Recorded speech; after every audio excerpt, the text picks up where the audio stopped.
To have a villain be the protagonist in anime isn't new. We've had different interpretations, from a villain isekai to a straight up revenge story. We've also had plenty of anti-heroes, people who aren't necessarily a hero but they fight for their own reasons, and some go as far as labeling themselves as the bad guy for the greater good. But after watching this hour special of Attack on Titan, it truly is like nothing I've seen before. And not just the anime, but the character of Eren himself. Our protagonist is not a hero. No, not even an anti-hero. He is a villain. To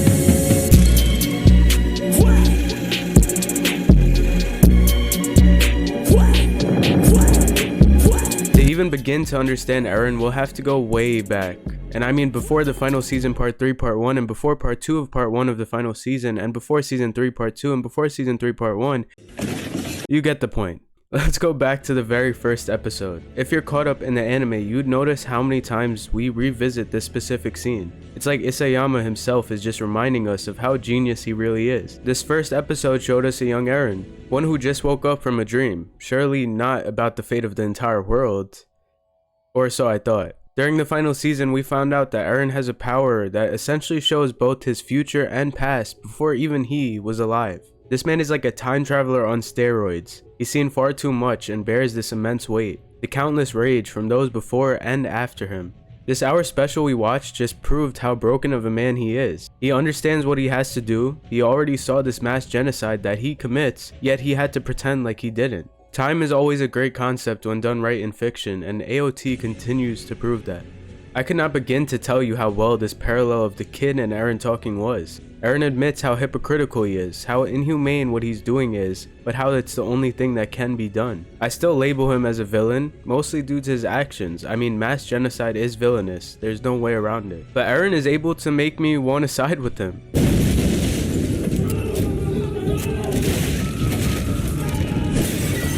Like seriously, the way we've experienced what Eren has been through from start to finish is something that only this show can do. One of my favorite YouTubers, Penguin0/Charlie, I'm sure a lot of you know already, mentioned how AOT holds a special place in his heart because it's the only anime that he's watched every season as it aired, which seems insane to most people because AOT has spanned over 10 years up to date. And as I'm sure many of you out there do, I could also relate to doing that. But whether you watched it after waiting several years like Charlie and I did, or just binged it within the last year, the layout of the seasons are amazing, despite how confusing the names can get. It starts off as a post-apocalyptic thriller. Our MC witnesses his mother get eaten, and then soon after we see our own MC get eaten. It was good, there was a lot of shock value, but overall just a good watch, as simple as it seemed. And then it got complex. Explaining all of AOT lore would take as long as explaining how to watch the Fate series. Thankfully, you could find both of those online on YouTube. But if you've watched AOT, you don't need a reminder. It started with the basement, which revealed a lot of secrets. From the powers of the Titans to the Eldian history, there was way more to the plate than just giants versus humans. And more importantly, at this point, Eren was still just a boy.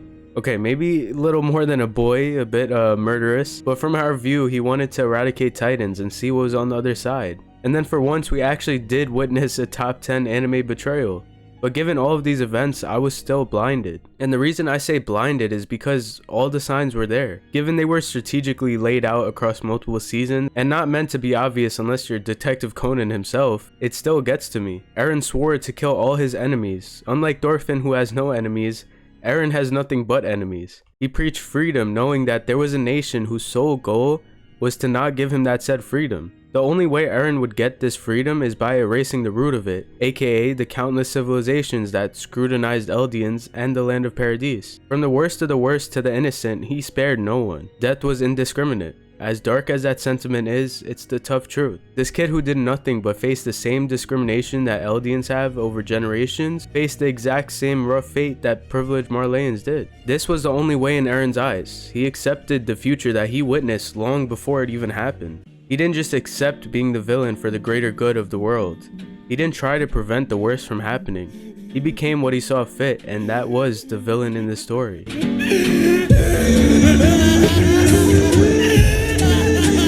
The Titans of the Walls will continue their march until every trace of life beyond our shores is trampled flat, and the people of Paradis are all that remains of humanity. And that in itself was tough to me. I mean, I love to joke about, Eren did nothing wrong. It's still Team Eren in the end. Oh, Gabby? Nah, that's not the same. You feel me?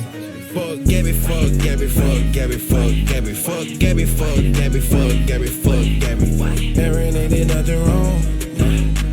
Eren ain't did nothing wrong. But I genuinely just have to accept that Eren has become the villain of this story. We watched him get betrayed, go through indescribable trauma, and lose even more people that did nothing but protect him.